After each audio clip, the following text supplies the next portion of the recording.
A China está se movimentando muito na relação dos humanoides. Você já pensou sobre isso?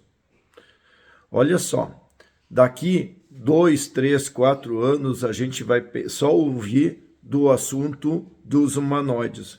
Vocês acreditam nisso ou não?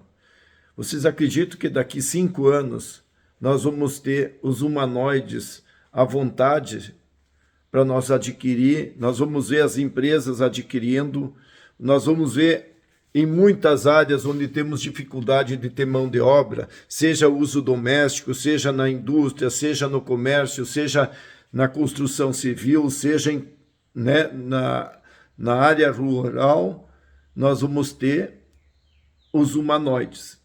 E olha só, isso é tão chocante porque as notícias que chegam de todo mundo já mostram hoje um movimento muito grande, principalmente países que nem Japão, China, Coreia e alguns países da Europa, fora os Estados Unidos com o maior movimento da Tesla, falando em humanoides e ao custo acessível, ou seja, né, $20 mil, ou seja, R$100 mil.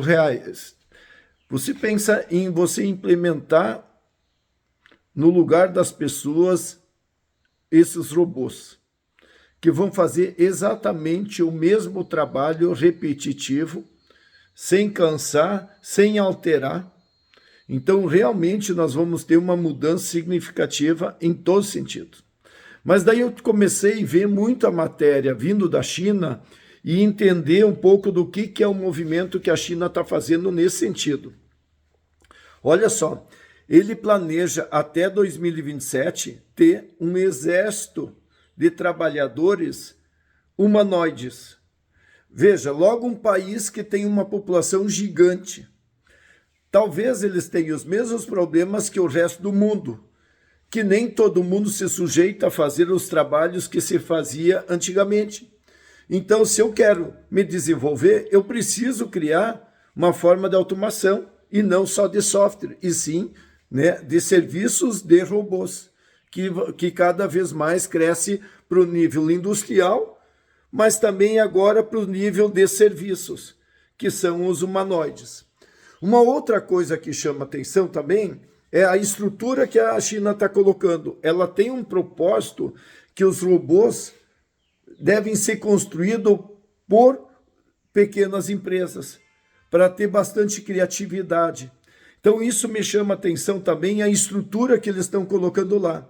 Eles estavam falando que eles vão criar um suporte para essas empresas onde o hardware e o software vai ter normas e vai ser desenvolvido e suportado pelo Estado.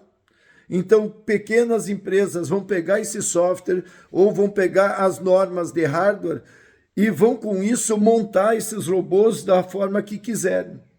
E eu penso sobre isso quando eu vejo no potencial que as crianças de ensino médio têm quando estão usando a robótica industrial, educacional, desculpe aí.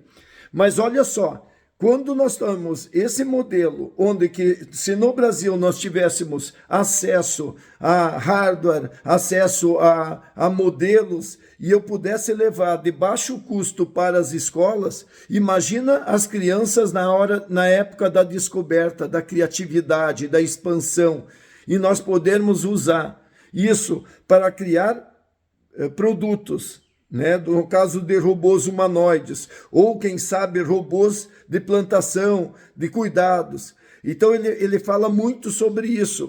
E alguns dos robôs que a gente está vendo já tem hoje serviços de cuidados com idosos, que é um outro problema. Como é que tu vai ter uma pessoa cuidando de um idoso que muitas vezes é problemático?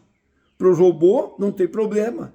Ele vai ter força para erguer, ele vai ter força para acompanhar, ele vai buscar água, chá, etc. Então isso já está acontecendo.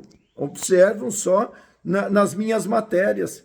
Eu tenho um canal chamado Futuro.tia, além do meu canal de Inema Futuros, falando justamente disso. Tem um outro canal também falando sobre robótica há bastante tempo, não sei se vocês têm acompanhado. Então, olha só, o que a China está prometendo que em 2025, que é daqui 2 anos, deixa eu ver, é isso mesmo, daqui 2 anos, eles já vão ter estruturado toda essa cadeia. Então vocês imaginam o potencial daqui 5 anos, né? A acessibilidade, o robô vai ficar muito barato, todo mundo vai poder construir o robô para fazer serviços, as normas e definição de segurança e tudo vai ser definido pela organização, provavelmente governamental na China, e eles esperam se posicionar no mundo inteiro baseado justamente nisso, né? De um novo segmento. Outra coisa que eu estava vendo, para 2028 deve estar 50 bilhões, a previsão hoje, sem esse movimento da China, 50 bilhões de dólares o movimento com humanoides. Outra coisa chamando a atenção, para esse vídeo não ficar muito grande, toda a indústria de automóveis mundial tem um segmento desenvolvendo em criar serviços, ou seja, robôs de serviços, que são os humanoides.